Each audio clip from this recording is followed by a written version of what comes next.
Welcome to the first ever story time with Uncle Matt.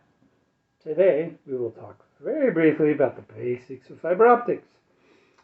So, if you remember back when you were a kid, maybe you had a flashlight and your friend across the street had a flashlight.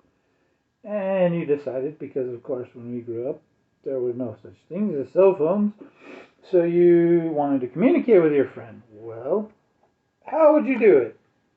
Well, you take your flashlight, go to the window, and use Morse code, turning the flashlight on and off to send different signals back and forth to each other to communicate.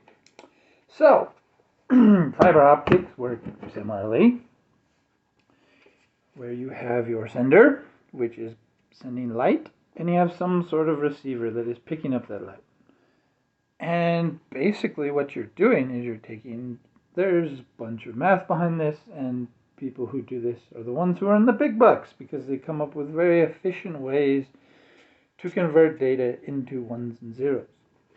But basically, the way that this works, we have here our signal, which is just a bunch of ons and offs of lights, and then we have a clock.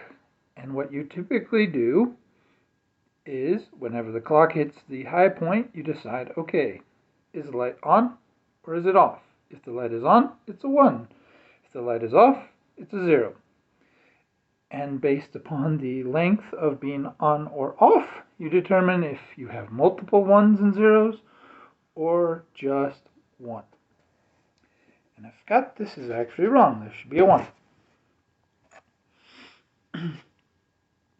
So, in sort of simplified terms, all you're doing with fiber optics and computers in general is flipping switches on and off very fast.